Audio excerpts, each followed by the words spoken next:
Hello everybody, कैसे हो? Good morning. तो आज हम अल्टरनेटिंग करंट का नेक्स्ट पार्ट देखते हैं। अल्टरनेटिंग करंट में लास्ट हमने देख लिया था कि रेजिस्टिव सर्किट कैसा होता है, प्योरली रेजिस्टिव सर्किट। आज हम स्टार्ट करेंगे प्योरली कैपेसिटिव सर्किट से। ओके चलिए, तो लेट्स स्टार्ट।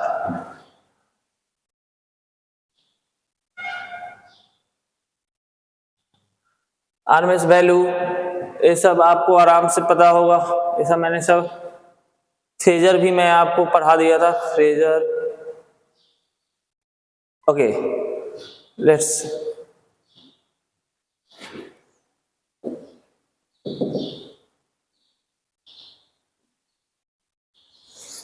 तो एक बात करते हैं, अल्टरनेटिंग करंट क्या होता है? जो करंट अपना फेज चेंज करे। ओके, एक बार पॉजिटिव साइकिल हो और एक बार निगेटिव साइकिल जाए, पॉजिटिव निगेटिव जाए, वो अल्टरनेटिंग करंट होती है। जो हमारे घरों में आती है वो अल्टरनेटिंग करंट होती है।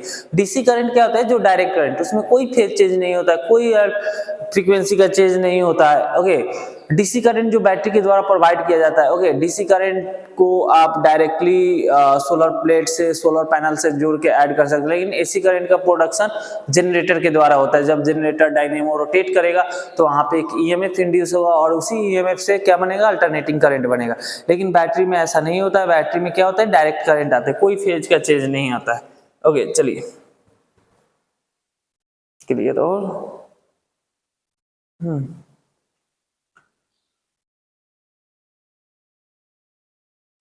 ओके, सिंपल एसी सर्किट देखेंगे आज। सिंपल एसी सर्किट देखेंगे और उसको कंटिन्यू करेंगे आगे।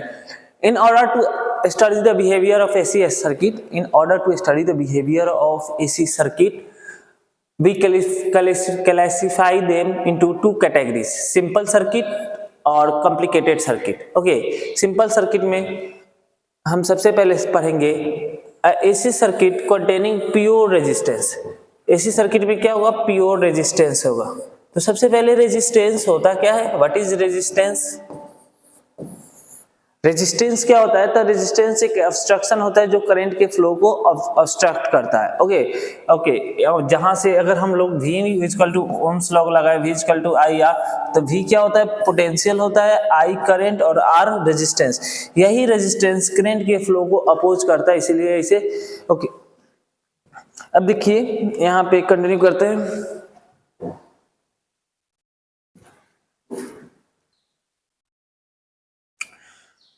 प्योरली रेजिस्टिव सर्किट में अल्टरनेटिंग करंट का सिंबल ये होता है, यहां से करंट निकलेगा और एक रेजिस्टेंस लगा रहेगा। रेजिस्टेंस में पोटेंशियल होगा V equal to I R. हम करंट इलेक्ट्रिसिटी में अच्छे से पढ़े हुए। अगर यहाँ पे आप किरचॉफ्स वोल्टेज लॉ लगाओ तो आप क्या लिख सकते हो कि E minus I R equal to 0। तो E equal to I R. Okay, E कितना होता है? E होता है E not sine omega t. ये ऑलरेडी हम देख चुके हैं आई आर। ओके, तो I equal to I can be written as okay, I can be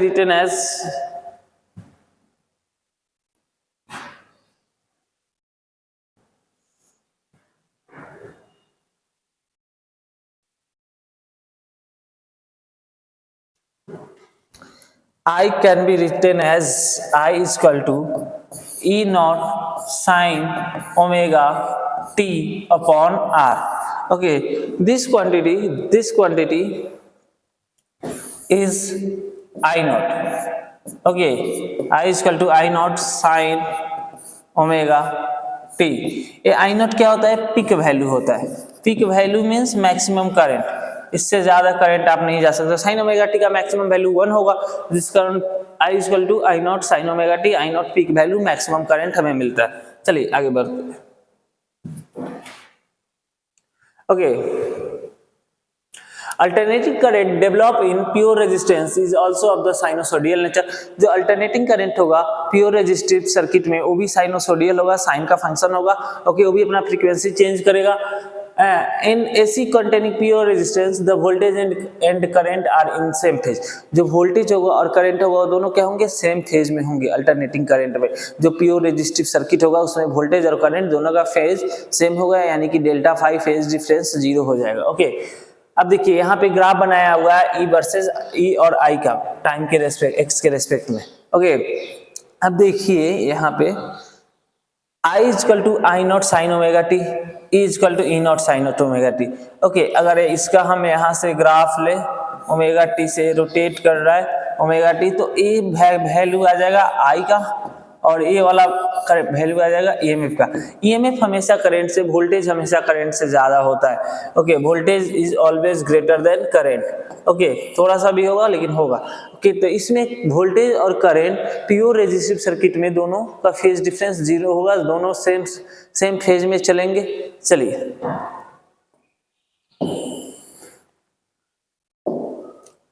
okay, आई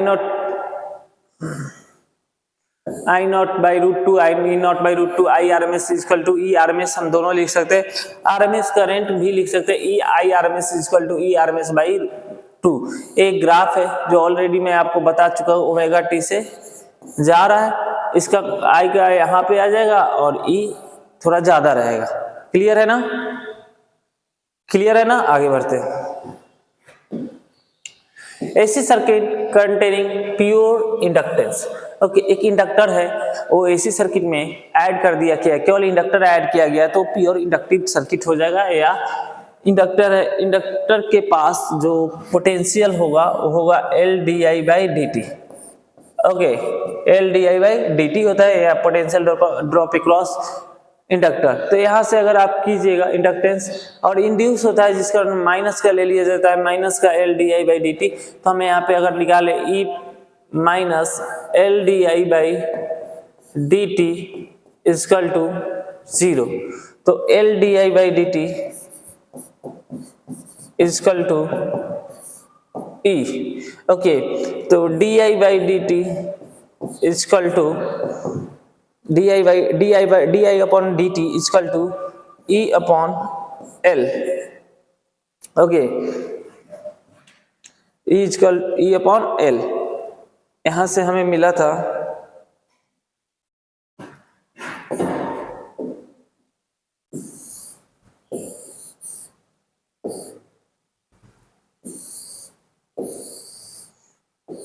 देखिए L D I upon D T is equal to E, तो D I upon D T is equal to E upon L.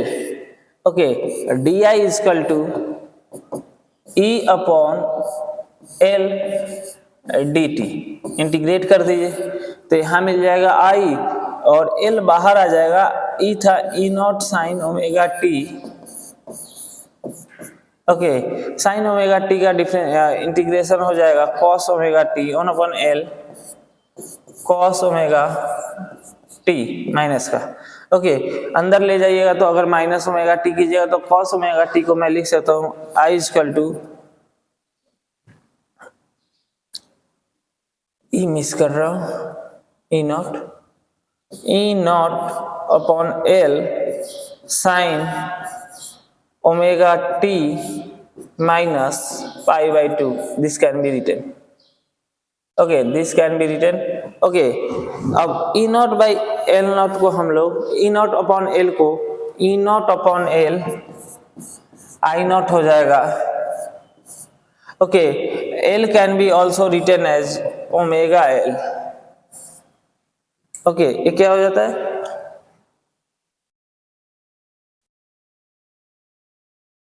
Omega बाहर आएगा। चलिए आगे बढ़ते हैं।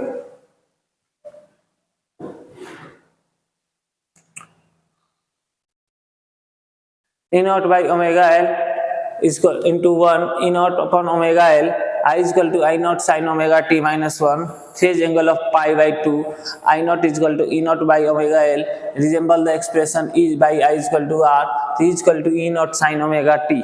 अब देखिए इंडक्टर में जो उसका रेजिस्टेंस आएगा ओमेगा एल के बराबर होगा। एल क्या होता है? उसका इंडक्टिव। ओके, तो अगर आप बात किया जाए करंट और वोल्टेज में, तो इस केस में वोल्टेज लीड कर रहा है पाई बाई टू से, तो प्योरली रेजिस्टिव सर्किट में okay voltage lead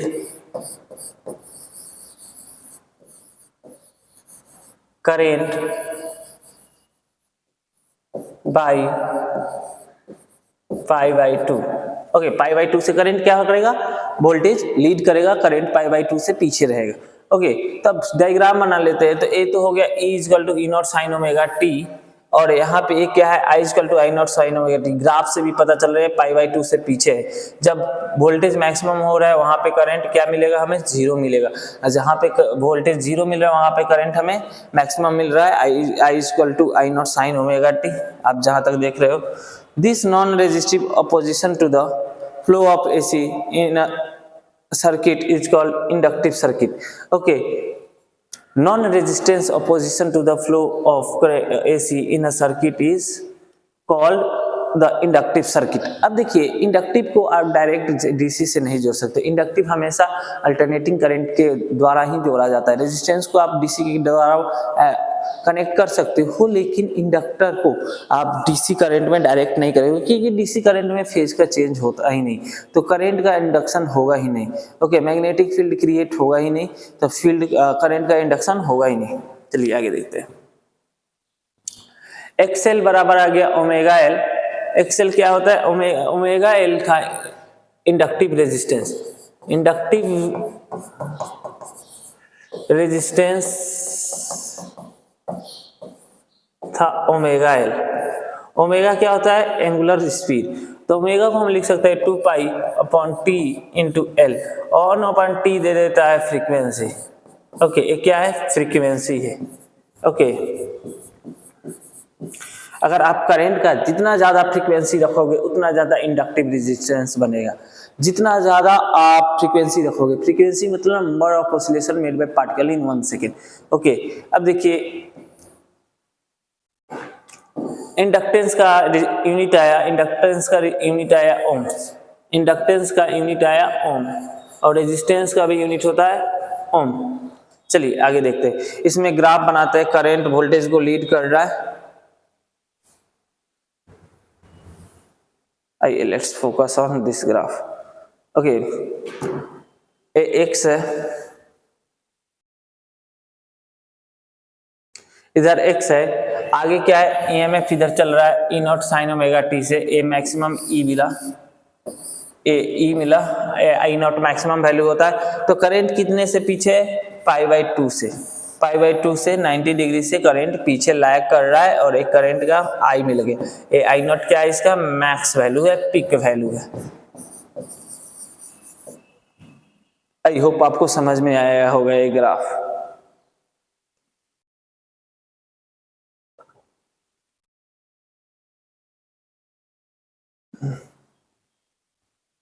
Higher the frequency of AC, higher the inductive resistance offered by an inductor in a AC. Okay, for DC circuit, a frequency 0 जो XL omega L 2 pi F equal to 0। DC circuit में inductance का inductor क्या होता है, 0 हो जाता है। Frequency 0 होता है, जिसका इंडक्टेंस 0 हो जाता है। तो इसी कारण इंडक्टर को आप DC बैटरी से या DC करंट से ऐड नहीं कर सकते हो। Okay, hence inductor offers no opposition to the flow of DC as a resistive path to AC. Okay, चलिए, an AC circuit containing pure capacitive circuit कैसा है, प्योर कैपेसिटिव। कैपेसिटिव मीन्स एक capacitor को आप AC सर्किट से जोड़ दो तो क्या हो जाएगा, प्योरली कैपेसिटिव सर्किट बन जाएगा। यहाँ पे ईएमएफ होगा E equal to E not sine omega T, और एक कैपेसिटर है, कैपेसिटर का कैपेसिटेंस C से डिनोट किया जाता है। ओके, तो अब देखिए, इसमें देखेंगे यहाँ से करंट निकलेगा I, और इस पे I जाएगा। ओके, फ्रीक्वेंसी चेंज होने का, कभी पॉजिटिव कभी निगेटिव, कभी निगेटिव कभी पॉजिटिव, कभी negative positive negative negative negative positive positive negative negative positive बनेगा। इलेक्ट्रिक फील्ड ऑसिलेट करेगा, तो चार्ज भी ऑसिलेट करेगा कैपेसिटर के प्लेट पे। कैपेसिटर के प्लेट पे एक बार पॉजिटिव चार्ज आएगा और एक बार निगेटिव चार्ज आएगा, तो चार्ज भी कैपेसिटर के प्लेट पे ऑसिलेट करते रहेगा।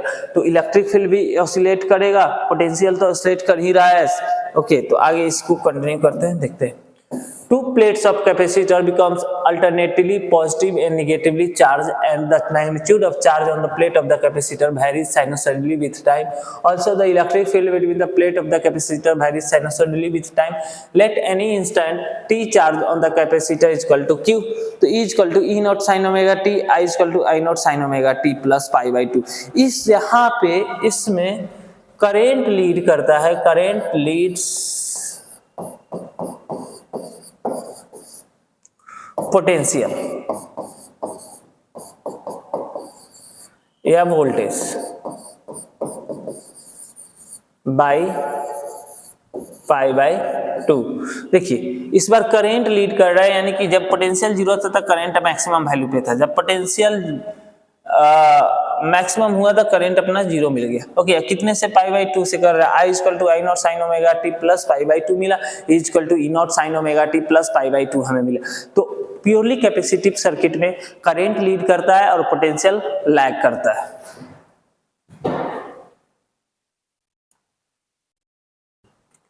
ओके, अब देखिए यहाँ पे लिखा हुआ है Q इक्वल टू C होता है, C कैपेसिटेंस होता है, E इलेक्ट्रिक होता है, आप पढ़े ना Q equal to C V. Okay, C capacitance, V potential. Okay, तो Q इक्वल टू पोटेंशियल को हम लिख सकते हैं E not sine omega T, I बराबर होता है dq बाई dt. तो d by D T C E not sine omega T, sine omega T का डिफरेंशिएशन कॉस ओमेगा टी, तो C omega E not sine omega T. इसको लिख सकते हैं E not upon 1 upon C omega. Okay, equal to sine omega T equal to I. Okay, I. अब this quantity क्या है, आई not है. आई not अपना क्या आया, E not by 1 upon C omega. Okay, अब देखिए हम इसको अगर ऐसे करें v इक्वल टू आर से डिफाइन करें तो आर बराबर कितना आया, capacitive resistance equal to, I can write capacitive resistance equal to capacitive resistance equal to 1 upon R C लिख देता हूं, omega C. Omega equal to 2 pi upon T.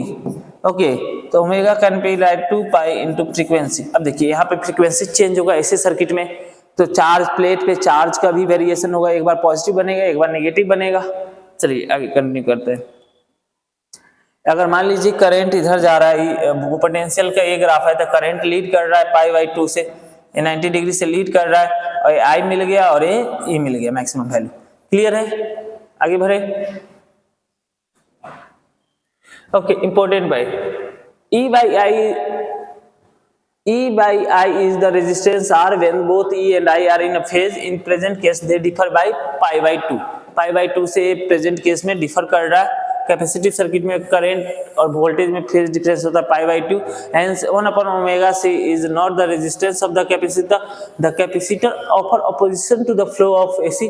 This non-resistive opposition to the flow of AC in a pure capacitive circuit is known as capacitive reactance. Capacitive reactance जिसे XC से denote किया जाता है, ये होता है 1 अपॉन ओमेगा C. चलिए, जिसे हम लोग ये भी लिख सकते हैं 1 upon 2 pi F into C. Clear, clear, समझ में आ रही है जो बातें बोला जा रहा है, आपको समझ में आ रही है कि नहीं? गौर करो, रोको, नोट करो, फिर आगे कंटिन्यू करो. यही होता है, आपको अगर अच्छे से समझना है तो जो लिखवाया जा रहा है उसे लिखो, जो बोला जा रहा है अपने लैंग्वेज में उसे नोट डाउन करो. इंग्लिश, हिंदी, मराठी, तेलुगु, तमिल, जो लैंग्वेज है, तेलुगु तमिल वाले को तो समझ में आ ही नहीं रहा होगा. Okay, unit of XC is ohm.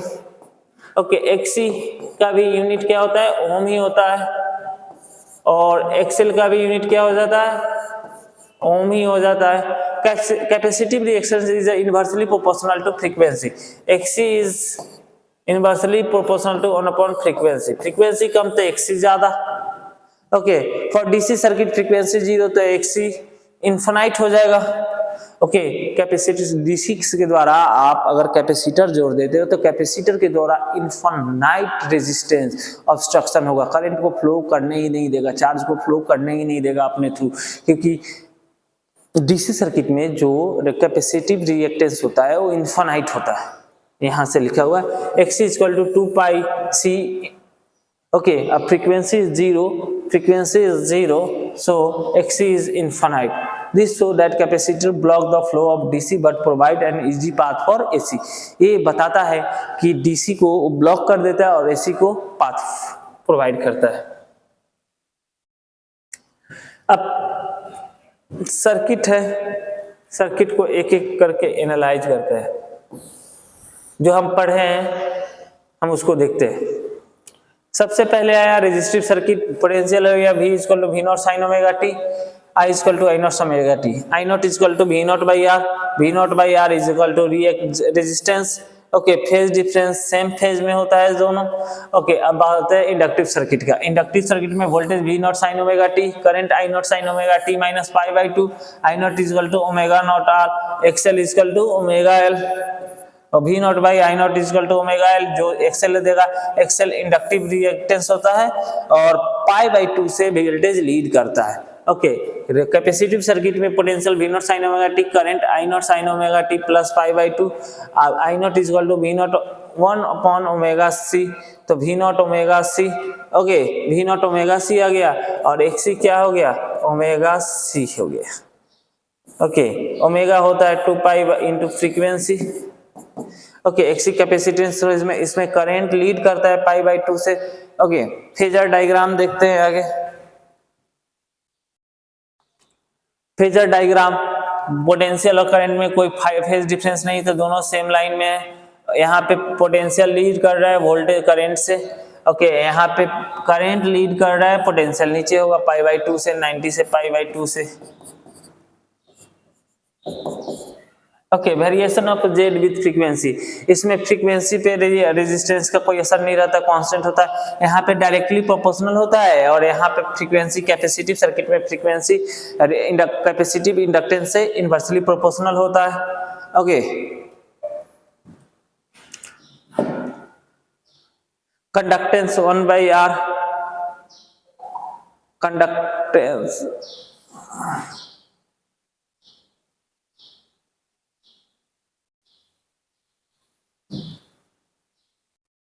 Okay conductance होता है 1 बाई आर। ओके इसमें एक इंडक्टिव ससेप्टेंस होगा 1 अपन एक्सएल, यहाँ पे कैपेसिटिव ससेप्टेंस होगा 1 upon X C.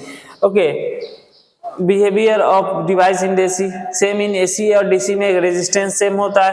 Okay phase DC का easily L passes DC easily because XL 0 होता है while gives a high impedance of the AC of the high frequency, जितना ज्यादा फ्रीक्वेंसी उतना ज्यादा XL मिलेगा हमें। और C ब्लॉक DC हो तो DC को ब्लॉक कर देता है, करंट को पास ही नहीं करने देता है, क्योंकि फ्रीक्वेंसी 0 होता है DC में। अब फ्रीक्वेंसी 0 होने के कारण आपका क्या हो जाएगा,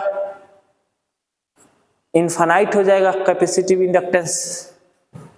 ohms law V equal to I R, VL equal to XC और VC equal to I XC। XC क्या है, कैपेसिटिव रिएक्टेंस है, XL क्या है, इंडक्टिव रिएक्टेंस है। चलिए आगे कंटिन्यू करते हैं। अब resistance and inductance in a series. Okay इस बार क्या कर दिया, एक सर्किट लिया है, उस सर्किट में रेजिस्टेंस भी है और इंडक्टर भी है। रेजिस्टेंस है और यहाँ पे इंडक्टर है। यहाँ पे पोटेंशियल क्या हो जाएगा, IR होगा, यहाँ पे पोटेंशियल कितना होगा, LdI बाई dt होगा। तो आप क्या कर दीजिए, किरचॉफ्स लॉ लगाइए। किरचॉफ्स लॉ लगाइएगा तो किरचॉफ्स लॉ लगा के आप क्या कीजिएगा, तो किरचॉफ्स लॉ आप लगाने जाइएगा तो लिखिएगा आप V minus IR minus LdI by dt equal to 0। तो V equal to IR L plus का LdI अपॉन dt। ओके आगे इसको कंटिन्यू करेंगे, किरचॉफ्स लॉ तो लगा दिए। अब देखिए फेजर डायग्राम से देखते हैं। Okay let in LR series circuit applied alternative EMF is E naught sin omega t as R and L are joined in series. Let hence current flow through both will be same at each instant. Okay, let I be the current in circuit at any instant, and VL and V are the potential difference across L and R respectively at that instant.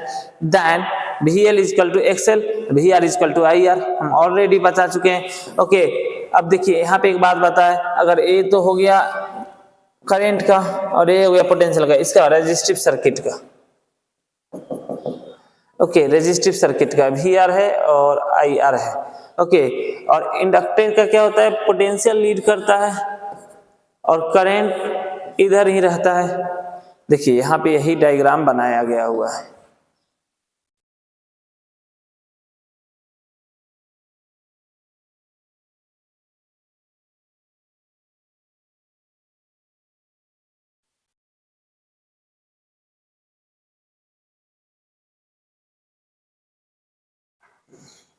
VR IR VLX.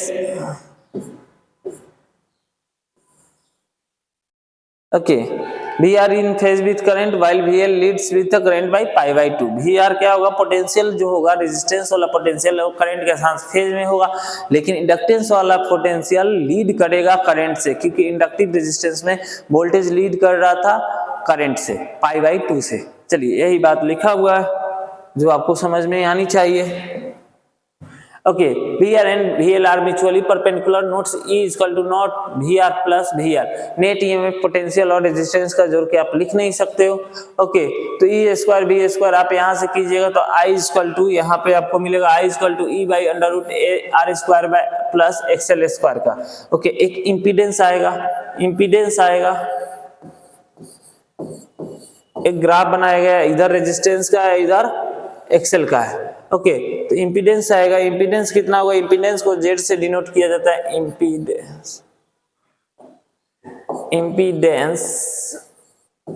Impedance मतलब net resistance R by impedance हो जाएगा R square plus XL square का under root. Okay, यही है, ये impedance है, resistance है, और इम्पीडेंस का रेजिस्टेंस है, इन एलआर सर्किट का रेजिस्टेंस है. ओके, इम्पीडेंस यहाँ से सारी बातें लिखी है. Phi equal to tan inverse omega L by, यहाँ से फाई निकाल देंगे, tan थीटा लेगा, tan tan perpendicular by base, perpendicular आया एक्सएल और बेस है आर. एक्सएल को हम लोग ओमेगा एल भी लिख सकते हैं, ओमेगा बाई आर. ओमेगा को 2 pi into frequency into L upon R भी लिख सकते हैं. I can write omega is equal to, यही बात लिखा हुआ है, tan थीटा लिखा हुआ है, tan फाई है. फाई निकाल लिए, यहाँ से फाई निकाल सकते हैं. Z is impedance.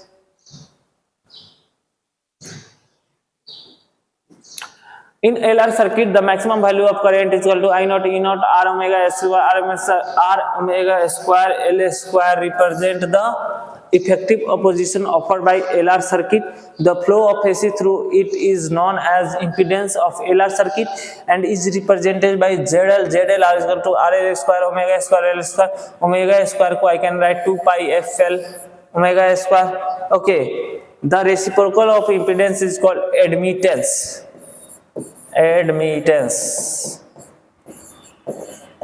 YL is equal to 1 upon ZL, यानी कि 1 upon R square omega square L square under root में. चलिए आगे कंटिन्यू करते हैं. आरसी सर्किट देखते हैं. आरसी सर्किट में एक सिंपली क्या होगा, एक कैपेसिटर होगा, एक रेजिस्टेंस होगा. इसके क्रॉस पोटेंशियल IR और इसके अक्रॉस पोटेंशियल V नॉट, इसके क्रॉस पोटेंशियल हो जाएगा I नॉट बाई XC, और XC कितना था 1 upon omega C, 1 upon 2 pi F into C था.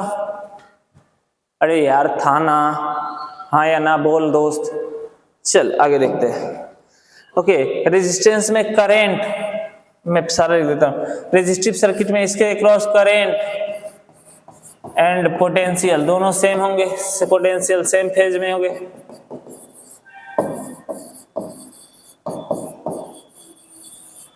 बट इसके अक्रॉस करंट लीड करेगा, करंट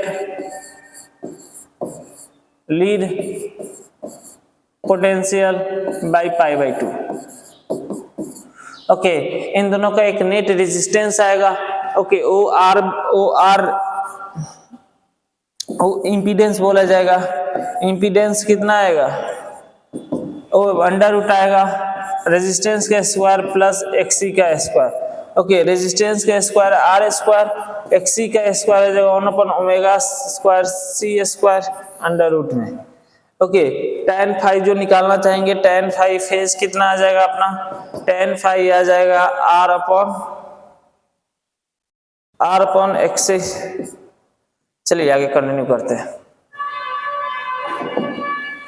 ओके, फेजर डायग्राम यहाँ पे पोटेंशियल है, यहाँ पे करंट का है। और कैपेसिटर का पोटेंशियल इधर,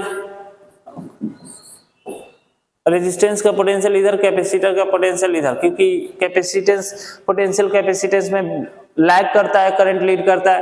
नेट इधर आ जाएगा V R square plus V L का होल स्क्वायर अंडर रूट में, अगर नेट भी देखा जाए तो। ओके, फाई भी निकाल लेंगे हम। ओके, अब v बराबर V R square plus V C I square R square plus X C square, I equal to 1 R square plus X C square. ये क्या हो जाएगा, इम्पीडेंस हो जाएगा। आई बराबर ई बाई जेड लिख सकते हैं, और जेड कितना आएगा, जेड अपना आएगा Z equal to under root R C का R square plus R square, Z equal to under root R square plus X C square. Okay, R square तो रहने दो, एक्सी को 1 ओमेगा स्क्वायर सी square लिख सकते हैं। इससे आगे फ्रीक्वेंसी के टर्म में भी लिख सकते हैं। Okay, the term R square plus XC square represent the effective resistance of the RC circuit and the capacited impedance of ZC of the circuit. ZC equal to R square plus, ये सब मैंने कर दिया। Net इधर आएगा, यहाँ से tan phi calculate कर लेंगे। tan फाई हो जाएगा आर अपॉन ओके एक्सी,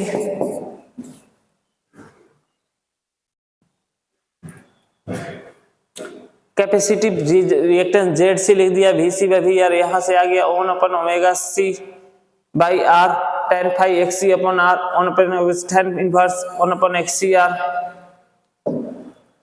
अब देखिए एलसी सर्किट, एक मिनट, एलसी सर्किट मैंने नहीं लिख पाया क्या, कोई बात नहीं, सर्किट देखते हैं, थोड़ा सा उसको समराइज कर देता हूं।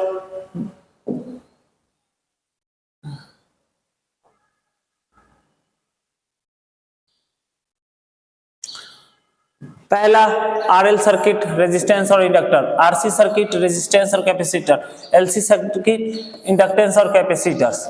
ओके, अब देखिए I is in same in R and L, I is same in R and C. Okay, I is same in L and C. Okay, V square इसका जो नेट पोटेंशियल निकालेंगे, नेट पोटेंशियल निकालेंगे, phasor diagram देखेंगे तो phasor diagram से हम net potential निकालेंगे, यही है। यहाँ पे हो जाएगा V R square plus V L square का V R square plus V C square V L minus V C, क्योंकि यहाँ पे एल आर सर्किट में पोटेंशियल करंट रेजिस्टेंस का है ही नहीं, तो हम जानते हैं वी एल ज्यादा होगा वी सी से, अगर वी सी लेस देन हुआ वी एल से तो ये भी कर लेंगे। इसमें वोल्टेज लीड करंट, यहाँ पे वोल्टेज लैग करंट, यहाँ पे voltage lag current by pi by 2 if VC is XC is greater than XL। यहाँ पे जो भी LC सर्किट में सारा डिपेंड करता है XC और इंडक्टिव कैपेसिटिव इंडक्टेंस और इंडक्टिव रिएक्टेंस पे डिपेंड करता है। ओके,